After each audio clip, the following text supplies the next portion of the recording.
Hello students. आज हम लोग करने जा रहे हैं NIOS के PYQ का एक बहुत इंपॉर्टेंट टॉपिक। मतलब ये आपके प्रीवियस ईयर क्वेश्चन पेपर से ही लिया गया है और ये आपका है टॉपिक छोटा सा प्यारा सा कैश बुक।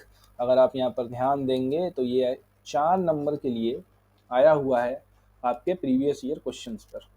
ठीक है, आज हम लोग जो करने वाले हैं, आज हम लोग इसका सिंपली कॉन्सेप्ट समझेंगे। एक बार कॉन्सेप्ट समझ जाएंगे तो क्वेश्चन बनाने में कोई दिक्कत नहीं आएगा। और साथ ही साथ हम लोग इसको क्या करेंगे, आज एक ही बार में सॉल्व कर देंगे क्योंकि ज़्यादा समय लगेगा नहीं इसको सॉल्व करने में। ठीक है, सबसे पहले हम लोग क्या करते हैं, इसका कॉन्सेप्ट समझते हैं कि कैश बुक होता क्या है।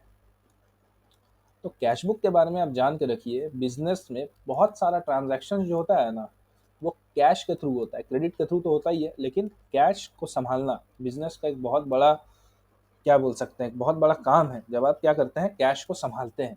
तो कैश को सिस्टमेटिक वे से संभालने के लिए हम लोग क्या बनाते हैं, कैश बुक बनाते हैं। क्योंकि हर मुनीम को, मुनीम का मतलब सिंपल भाषा में जो अकाउंटेंट होता है, उसको कैश का ध्यान रखना पड़ता है। क्योंकि आपको पता है ना कि कैश से ही बिजनेस में लिक्विडिटी, बिजनेस कितना लिक्विड है वो कैश से ही हमको पता चलता है। और बिजनेस में जितना ज़्यादा लिक्विडिटी हो बिजनेस के लिए उतना अच्छा, वो उतना स्मूथ रन करता है। इसका मतलब कि कभी भी कहीं भी अगर बिजनेस को पैसा का ज़रूरत हो तो उसके पास उतना लिक्विडिटी है, मतलब उतना कैश बैलेंस या कैश रिजर्व रहता है कि उस चीज़ को वो फुलफिल कर पाए। तो जैसा हम लोग यहाँ पर कैश बुक बना रहे हैं, तो इसके बारे में आप जान के रखिए, जो कैश बुक होता है या जो कैश होता है वो होता है रियल अकाउंट। ठीक है, तो रियल अकाउंट का मतलब, देखिए, अकाउंटिंग का जो मेन जड़ है वो तो यही है, डेबिट और क्रेडिट ही है। इसी के ऊपर डबल एंट्री सिस्टम टिका हुआ है। तो रियल अकाउंट में हमने गोल्डन रूल में पढ़ा था, हालांकि ये गोल्डन रूल नंबर 2 में आता है। गोल्डन रूल नंबर 2 में आता है कि रियल अकाउंट में क्या होता है, डेबिट व्हाट कम्स इन, ठीक है, और क्रेडिट व्हाट गोज आउट। तो सबसे पहले तो आपको ये जानना पड़ेगा कि कैश जो है ये मेरा रियल अकाउंट है, और debit what comes in. What comes in का मतलब यहाँ पर कैश का ही बात हो रहा है। अगर कैश बिजनेस में आ रहा है मतलब इन हो रहा है, मतलब प्लस, इसका मतलब इंक्रीज हो रहा है। क्या हो रहा है, इंक्रीज हो रहा है। तो उसको किसके तरफ रिकॉर्ड करना है, डेबिट साइड में रिकॉर्ड करना है। ठीक है, और कॉन्सेप्ट में आपका यही मूल मंत्र है, रियल अकाउंट। इसके बारे में आप समझ गए, कैश बुक बनाना कोई बड़ा बात नहीं है। फिर उसके बाद what goes out, what goes out के बाद मतलब यहाँ पर कैश का ही बात हो रहा है, क्योंकि हम लोग कैश बुक ही बना रहे हैं ना, कैश के बारे में बात कर रहे हैं। तो व्हाट गोज आउट का मतलब कैश का ही जाना। अगर कैश बिजनेस से बाहर जा रहा है, मतलब ड्रेन हो रहा है, मतलब नेगेटिव इम्पैक्ट पड़ रहा है, ठीक है, या फिर इसको बोल सकते हैं कि कैश अगर बिजनेस से डिक्रीज हो रहा है, तो ये किस तरफ रिकॉर्ड होगा, ये रिकॉर्ड होगा आपके लेजर के क्रेडिट साइड। मतलब कैश बुक जो बनाएंगे हम लोग उसके किस साइड रिकॉर्ड होगा, क्रेडिट के साइड रिकॉर्ड होगा। अगर ये बात आप समझ गए बहुत बढ़िया से, तो इसके आगे और कुछ नहीं है। 60-70% चीज़ें आप समझ गए हैं, इसी के ऊपर कैश बुक का कॉन्सेप्ट बेस्ड है। खाली हमें एक और बात जानना है, यहाँ पर एक और बात जो जानना है वो क्या है, गेट इरेजर, इरेजर हेयर, नहीं इरेजर तो नहीं मिल रहा है, ऐसे ही रब करना पड़ेगा हमें। हालांकि मुझे देखना होगा यहाँ पर इरेज ऑल का ऑप्शन मुझे मिलता है कि नहीं। अगर वो मिलता है तो बहुत हैंडी रहता है, इसे रब करने में समय बर्बाद होता है। ठीक है, एक चीज़ आपको और ध्यान रखना है, कैश बुक जो होता है, कैश बुक जो होता है वो 3 तरीके का बनता है। ठीक है, एक आपका होता है सिंगल कॉलम। सिंगल कॉलम में क्या करते हैं हम लोग, कैश का ही कॉलम बनाते हैं खाली। ठीक है, मतलब कैश आया, मतलब कैश आया या कैश मेरा गया, बस वही रिकॉर्ड होता है। डबल कॉलम में क्या होता है, दूसरा आता है हमारा डबल कॉलम। डबल कॉलम में हम लोग क्या करते हैं, cash plus bank, cash plus bank दोनों को रिकॉर्ड करते हैं। मतलब दोनों अगर आता है या दोनों बिजनेस से जाता है, हम लोग उसको रिकॉर्ड करते हैं।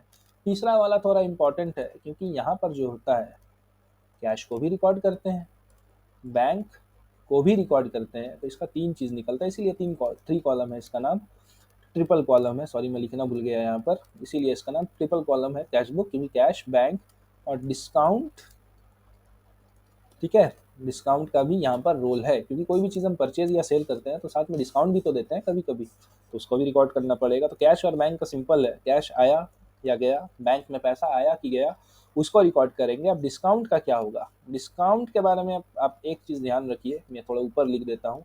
डिस्काउंट क्या है, एक नॉमिनल अकाउंट है। डिस्काउंट क्या है, नॉमिनल अकाउंट है, मतलब debit all expense and loss वाला सिस्टम है इसमें, और credit all income and gain वाला सिस्टम है इसमें। ठीक है, इसका मतलब क्या है कि जब भी आप डिस्काउंट अलाउ करेंगे, अब डिस्काउंट अलाउ करने से फायदा होगा कि नुकसान होगा, सीधा सा बात है, डिस्काउंट अलाउ कर रहे हैं ना हम लोग। डिस्काउंट अलाउ करने का मतलब क्या है, 10 के चीज को 8 में बेचना, तभी तो डिस्काउंट अलाउ कर रहे हैं हम लोग। कम पैसा में दे रहे हैं, तो मतलब ये जो 2 रुपया है, ये फायदा है कि नुकसान है, सिंपल सा बात है, नुकसान है। तो जब भी डिस्काउंट अलाउड वाला केस होगा तो वो डेबिट साइड में रिकॉर्ड होगा, और इसका उल्टा गेन वाला क्या होगा, जब भी डिस्काउंट हमें रिसीव होगा तो वो क्रेडिट के तरफ रिकॉर्ड होगा, क्योंकि उससे मेरा क्या हो जाएगा, उससे मेरा गेन होगा। सिंपल सा बात है। ठीक है, ये तो हो गया सिंपल कॉन्सेप्ट, आप समझ गए होंगे इसको। इसके बाद हम लोग करते हैं डायरेक्ट क्वेश्चन बनाते हैं। अगर आप समझ गए हैं तो बहुत अच्छा, अगर नहीं समझे हैं तो इसको एक बार फिर से रिवाइंड करके देखिए, क्योंकि सारा कॉन्सेप्ट मैंने दे दिया है। अगर फिर भी नहीं समझ में आ रहा है और आपको एक डिटेल वीडियो चाहिए खाली कॉन्सेप्ट के ऊपर इन द सेंस, यहाँ मैंने उतना ही दिया जितना आपके NIOS में रिक्वायर्ड है। ठीक है, NIOS के 12th के एग्जाम्स के लिए जितना रिक्वायर्ड है उतना ही मैंने दिया। आप इतना जान लोगे तो आपको ये 4 नंबर का क्वेश्चन बड़ी आसानी से बन जाएगा। लेकिन फिर भी आपको और जानना है इसके बारे में कि कैश बुक होता क्या है, इसका ओरिजिन क्या है, फ़ायदा क्या है, नुकसान क्या है, बेसिकली इसके थ्योरी के बारे में अगर और जानना है तो आप कमेंट करके बताइएगा, तो एक डिटेल वीडियो में कॉन्सेप्ट के ऊपर ला दूंगा। ठीक है, फिलहाल आपको जानने का यही बात है कि डेबिट और क्रेडिट का नियम समझ लीजिए, इसी में आपका पूरा अकाउंटिंग जो है बेस्ड है। ठीक है, अब आते हैं क्वेश्चन पर। अच्छा, सबसे पहले आ जाता है फॉर्मेट पर। फॉर्मेट में हमें पता है कि ये डेबिट वाला कॉलम है, ये क्रेडिट वाला कॉलम है। अगर कोई भी मेरे बैंक या कैश अकाउंट को इंक्रीज करेगा, अब यहाँ देखिए डबल कॉलम है, और एग्जाम पॉइंट ऑफ व्यू से आपका डबल कॉलम ही बहुत इंपॉर्टेंट है, क्योंकि एग्जाम में ना सिंगल कॉलम और ना ट्रिपल कॉलम ज़्यादा नहीं पूछा है। मैं जो प्रीवियस ईयर क्वेश्चन का अध्ययन किया हूँ उसमें ज़्यादा से ज़्यादा they are asking about the double column cash book. Okay, so in the double column cash book we are already prepared cash account and bank account. Double column है ना, तो we will prepare cash account and bank account, no need to prepare the discount received और discount allowed account. ठीक है, अब यहाँ पर देखिए, कैश और बैंक ये दोनों ही मेरा क्या है, एसेट है। दोनों ही मेरा क्या है, सिंपल टर्म्स में बात करें तो एसेट है, और एसेट का बाय डिफॉल्ट नेचर क्या होता है, डेबिट। तो इसका बैलेंस BD जो ओपनिंग बैलेंस है वो भी डेबिट की तरफ होगा, और साथ ही साथ जो मेरे कैश या बैंक अकाउंट को बढ़ाएगा वो डेबिट साइड रिकॉर्ड होगा। अभी मैंने इसका कॉन्सेप्ट समझाया आपको। और जो मेरे कैश या बैंक अकाउंट को डिक्रीज करेगा वो किस तरफ रिकॉर्ड होगा, आपका क्रेडिट साइड रिकॉर्ड होगा। ठीक है, आइए फटाफट इसको देखते हैं। सबसे पहले आप क्या करेंगे, सबसे पहले इसका डेट बहुत इंपॉर्टेंट है, कोई भी चीज़ छोड़ना नहीं है। एक दो चीज़ अगर आप छोड़ देते हो केयरलेस होके तो आपका नंबर कटेगा। ठीक है, तो सबसे पहले हम लोग एक काम करते हैं, डेट को डाल देते हैं, जुलाई 2011 दोनों तरफ डाल देते हैं, कोई दिक्कत नहीं है। तो यहाँ पर हम लोग प्यार से डाल देते हैं जुलाई 2011, यहाँ पर भी बड़े शांति से हम लोग डाल देते हैं जुलाई 2011। ठीक है, अब देखते हैं। अब पहला एंट्री क्या है मेरा, cash in hand cash at bank, मतलब मेरे पास गल्ले में कितना पैसा रखा हुआ है, 2400। और मेरे बैंक अकाउंट में मतलब प्रोपराइटर के या एंटरप्रेन्योर का जो फर्म है उसके बैंक अकाउंट में कितना है, 4250। तो ये मेरा BD है। ठीक है, 1 तारीख का। तो यहाँ पर हम लोग क्या लिखेंगे, सिंपली टू बैलेंस BD। यहाँ शायद था 2400 और यहाँ था आपका 4250। ठीक है, कोई दिक्कत नहीं है, बहुत आराम से हो गया। 5 तारीख को क्या है, कैश सेल्स कितना का है, 16,500 का है। तो इसको ध्यान रखिए आप, सेल्स का मतलब क्या होता है, सामान बेचना। सामान बेच के मुझे क्या मिला, कैश मिला, तो कैश मेरा इंक्रीज होगा। तो अगर जो मेरे कैश या बैंक अकाउंट को इंक्रीज करता है उसको कहाँ लिखेंगे हम, डेबिट साइड। और यहाँ ध्यान रखिएगा कैश सेल्स है, बैंक का बात नहीं हो रहा है। तो अगर हम सामान बेचेंगे तो हमें क्या मिलेगा, हमें कैश मिलेगा। तो जब भी हम 2 कॉलम 3 कॉलम 4 कॉलम जितना भी कॉलम बनाते हैं जहाँ पर हमें अमाउंट डालने का ज़रूरत होता है, और अमाउंट खाली कोई एक में ही जाए, याद रखिएगा अमाउंट जो है खाली कोई एक में ही जाए, तो हम लोग उसी में क्या करते हैं, अमाउंट को लिखते हैं और दूसरे को क्या कर देते हैं, डैश कर देते हैं, ताकि पता चले कि यहाँ कुछ नहीं है। ठीक है, अच्छा डेट डालना तो मैं भूल ही गया, ये 1 तारीख है, ये 5 तारीख था मेरे ख्याल से। ठीक है। अब ये जो 16,500 मेरा कैश को इंक्रीज करवाएगा, तो मैंने डेबिट साइड को तो इसको लिख दिया क्योंकि ये मेरा कैश को इंक्रीज कर रहा है। अब पर्टिकुलर में क्या लिखना है, जो कैश इंक्रीज कर रहा है उसका कारण क्या है, बस सिंपल। तो कैश मेरा क्यों इंक्रीज हो रहा है students, because I am doing the sales, यहाँ पर लिख दिए सेल अकाउंट, कोई दिक्कत नहीं है। ठीक है, बहुत आराम से ये हो गया। उसके बाद मेरा क्या है, ये वेरी वेरी इंपॉर्टेंट है। देखिए मैं जहाँ स्टार मारता हूँ ना क्वेश्चन में, वो जान के रखिएगा इंपॉर्टेंट टर्म है या फिर इंपॉर्टेंट एडजस्टमेंट है। Cash deposited into bank. अब यहाँ पर देखिए, यहाँ पर एक और थ्योरी का पार्ट मैं आपको बता देता हूँ। यहाँ पर कैश और बैंक जो है अगर साथ में आए तब क्या किया जाए। ठीक है, अगर यहाँ पर ध्यान से देखोगे तो हमने फॉर्मेट में कैश भी बनाया, बैंक भी बनाया। ठीक है, और एक चीज़ याद रखिएगा, जब और कैश और बैंक एक साथ आ जाए टू या बाई में, टू या बाई में मतलब अगर एक टू में है, मतलब अगर कैश टू में है तो बैंक कहाँ रहेगा, बाई में रहेगा। ठीक है, मतलब bank account debit to cash account. या तो ठीक इसका उल्टा हो, अगर आपका बैंक टू टू में हो तो आपका कैश कहाँ हो, बाई में हो, मतलब cash account debit to bank account, मतलब ये एक दूसरे के क्या में रहे, ऑपोजिट में रहे। जब ये एक दूसरे के ऑपोजिट में रहे जनरल एंट्री में, तो ऐसे जनरल एंट्री को हम लोग क्या बोलते हैं, कॉन्ट्रा एंट्री। और कॉन्ट्रा एंट्री का मतलब क्या होता है, जहाँ पर बैंक और कैश दोनों ही मेरा क्या करेगा, इफेक्ट करेगा, उसी को कॉन्ट्रा एंट्री बोला जाता है। ठीक है, अब एक चीज़ ध्यान रखिए, अगर मैं कैश को बैंक में अगर मैं कैश को बैंक में डिपॉजिट करता हूँ, ठीक है, हालांकि अगर आप एक चीज़ देखेंगे, मेरे पास 500 रुपये है और मैंने बैंक में वही पैसे को ले जाकर डिपॉजिट कर दिया, तो मेरे पास अभी भी 500 रुपये ही बचे। लेकिन अगर यहाँ देखें तो यहाँ पर जो हार्ड कैश है, हार्ड कैश मतलब जो वॉलेट में या गल्ले में कैश रहता है, ठीक है, उसको मैं अलग मेंटेन कर रहा हूँ, और कंपनी का जो बैंक अकाउंट है उसमें जो कैश है उसको मैं अलग मेंटेन कर रहा हूँ।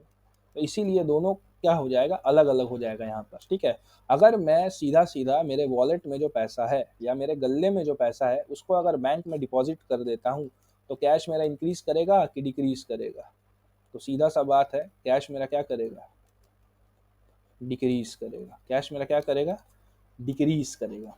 ठीक है, और वही पैसा मैंने डिपॉजिट कहाँ कर दिया, बैंक में, तो बैंक मेरा क्या करेगा, इंक्रीज करेगा। बैंक मेरा क्या करेगा, इंक्रीज करेगा। तो जो चीज़ मेरे कैश या बैंक को इंक्रीज करे उसको रिकॉर्ड करना है डेबिट साइड में, और जो चीज़ मेरे कैश या बैंक को घटाए उसको रिकॉर्ड करना है क्रेडिट साइड में। और यहाँ कैश और बैंक दोनों ही एक साथ एंट्री में इफेक्ट हो रहे हैं, इसीलिए इस एंट्री का नाम पड़ गया कॉन्ट्रा एंट्री। ठीक है, क्योंकि दोनों कैश और बैंक एक दूसरे की वजह से क्या हो रहा है, इफेक्ट हो रहे हैं। चलिए, ये हालांकि आप लोग बहुत अच्छे से समझ गए होंगे। ये कितना तारीख का है भाई, 8 तारीख का है, और 14,000 यहाँ जमा हो रहा है। ठीक है, 14,000 हम लोग जमा कर रहे हैं कहाँ पर, अच्छा 8 तारीख, यहाँ भी इफेक्ट होगा 8 तारीख, और ये कॉन्ट्रा, तो ये भी कॉन्ट्रा, सी का मतलब हो गया कॉन्ट्रा एंट्री। ठीक है, अब देखिए मेरा क्या बढ़ रहा है, कैश बैंक में जमा कर रहे हैं तो मेरा बढ़ तो बैंक रहा है, मेरा बढ़ तो बैंक रहा है। तो कैश क्या हो रहा है, कैश तो नहीं बढ़ रहा है क्योंकि ये डेबिट इंक्रीज वाला साइड है, याद रखिएगा। मेरा कैश क्या हो रहा है, घट रहा है, मेरा कैश क्या हो रहा है, घट रहा है। क्यों घट रहा है, क्योंकि पैसा मैंने बैंक में जमा कर दिया, तो ये क्या हो जाएगा, क्रेडिट की तरफ रिकॉर्ड होगा। ठीक है, उम्मीद है कोई डाउट नहीं है। अब मैं देखता हूँ बैंक क्यों बढ़ रहा है, बैंक मेरा इसलिए बढ़ रहा है क्योंकि मैंने बैंक में क्या जमा किया, कैश जमा किया, इसीलिए मेरा बैंक बढ़ रहा है। ठीक है, और मेरा कैश घट क्यों रहा है, कैश यहाँ पर डिक्रीज क्यों हो रहा है, क्योंकि जो मैंने कैश था उसको क्या कर दिया, बैंक में जमा कर दिया, इसको क्या कर दिया, बैंक में जमा कर दिया, इसीलिए मेरा कैश जो है घट रहा है। तो ये मेरा आ गया 14,000। ठीक है, बहुत आराम से हो गया ये, उम्मीद है आपको समझ में आ गया होगा कॉन्ट्रा एंट्री का कॉन्सेप्ट। उसके बाद है receive a cheque from Sameer and paid it into bank on same day 23,600। ठीक है, 18 तारीख को मुझे समीर से चेक मिला और चेक को मैंने क्या कर दिया, बैंक में जमा कर दिया, इसका मतलब मेरे बैंक अकाउंट में पैसा आ गया। ठीक, तो मेरा बैंक अकाउंट क्या हो गया, इंक्रीज कर गया 23,600 से, इसलिए मैंने डेबिट साइड दिखा दिया। और ये इंक्रीज क्यों कर रहा है, क्यों कर रहा है, क्योंकि किसी ने मुझे चेक दिया। किसने मुझे चेक दिया, तो सीधा सा बात है, मुझे समीर ने चेक दिया। और एक बात याद रखिएगा, यहाँ पर वैसे तो हम लोग पहले अकाउंट लगाते थे, लेकिन अभी एक रूल आया है कि पर्सनल अकाउंट के साथ अकाउंट नहीं लगाना है, तो इसीलिए यहाँ पर हम लोग समीर ही रहने देते हैं, और साथ ही साथ इसका डेट देख लेते हैं, तो ये है आपका 18 तारीख। ठीक है, ये कितना तारीख है, 18 तारीख है। चलिए आगे देखते हैं। पेड टू अनुभव बाई चेक, अनुभव को पेमेंट किए, किससे पेमेंट किए, चेक से पेमेंट किए 17,500। ठीक है, तो 24 तारीख का है ये, 24 तारीख का है। तो अनुभव को अगर चेक से पेमेंट करेंगे, अनुभव को अगर चेक से पेमेंट करेंगे हम 17,500 का, तो मेरा कैश बढ़ेगा या घटेगा? कैश में तो कुछ नहीं होगा क्योंकि चेक से पेमेंट कर रहे हैं। मेरा घट क्या रहा है? घट रहा है मेरा बैंक। ठीक है, क्योंकि चेक से पेमेंट कर रहा है ना, यहाँ पर लिखा हुआ है चेक, सॉरी यहाँ 1500 है, यहाँ पर जो है कितना है 1500 है। चेक से पेमेंट कर रहे हैं ना, तो चेक से पेमेंट करने पर मेरा पैसा कहाँ से कटता है? बैंक से कटता है। तो बैंक यहाँ पर क्या हो रहा है? डिक्रीज हो रहा है। तो 17,500 बैंक वाले कॉलम में लिख दिया। क्यों डिक्रीज हो रहा है भाई? हम पैसा किसको दे रहे हैं चेक से? अनुभव को दे रहे हैं। और अनुभव भी क्या है? अनुभव भी क्या है? पर्सनल अकाउंट है ना, तो पर्सनल अकाउंट के साथ अब अकाउंट नहीं लगता। ठीक है, तो इसको हम लोग क्या लिखेंगे? खाली अनुभव ही लिखेंगे। ठीक, उम्मीद है यहाँ तक आपको समझ में आ रहा होगा सब बढ़िया से। लास्ट वाला जो है ये मेरा है withdrew cash from bank for personal use. ठीक है, बैंक से पैसा निकाले पर्सनल यूज के लिए। पर्सनल यूज के लिए जब भी पैसा निकाला जाता है तो उसको हम लोग क्या बोलते हैं? उसको हम लोग बोलते हैं ड्राइंग्स बोलते हैं। जब भी पर्सनल चीज़ के लिए पैसा निकाला जाए तो उसको हम लोग ड्राइंग्स बोलते हैं। और ये कंफ्यूजिंग हो सकता है क्योंकि यहाँ पर कैश और बैंक, कैश और बैंक दोनों का ही इस्तेमाल किया गया है। तो यहाँ पर अब एक बात समझिएगा, पैसा जो विड्रॉ हो रहा है वो मेरे बैंक से हो रहा है, तो मेरा बैंक क्या करेगा? तो मेरा बैंक अकाउंट क्या हो जाएगा? बैंक से ना पैसा घटेगा। और हालांकि कैश तो है, लेकिन ये कैश मेरे गल्ले का कैश नहीं है। मेरे सेफ में अभी जितना कैश था, अभी भी उतना ही कैश है कंपनी के सेफ में। कंपनी के कैश अकाउंट में कुछ छेड़खानी नहीं हुआ है। वो बैंक से पैसा निकाला है, क्योंकि सीधा सा बात है ना, बैंक से तो पैसा ही निकलेगा, दाल चावल तो निकलेगा नहीं। और वही बैंक से निकाला गया पैसा वो यूज कर रहा है। तो इसका मतलब कैश अकाउंट से मेरा कोई इसमें लेना देना नहीं है। अल्टीमेटली व्हाट इज हैपनिंग कि पैसा मेरे ड्रेन जो हो रहा है, पैसा ड्रेन हो रहा है for drawings, it is getting out of my bank account. ठीक है, कितना पैसा जा रहा है? 30 तारीख है, 8,000 रुपया जा रहा है। 30 तारीख है, 8,000 रुपया जा रहा है। तो 30 तारीख है, 8,000 जा रहा है कहाँ से? बैंक से। 8,000 जा रहा है कहाँ से? बैंक से। और क्यों जा रहा है? क्यों जा रहा है? क्योंकि जो प्रोप्राइटर या एंटरप्रेन्योर है वो पर्सनल काम के लिए पैसा निकाल रहा है। ठीक, पर्सनल काम का मतलब कुछ भी हो सकता है। बेटा का फीस भरना है, हेल्थ इंश्योरेंस देना है अपना फैमिली का, कुछ भी करना है। ठीक है, उसका अपना मैटर है, तो वो पैसा निकाल रहा है। तो यहाँ पर अगर आप देखोगे तो सारा का सारा मेरा कंप्लीट हो गया।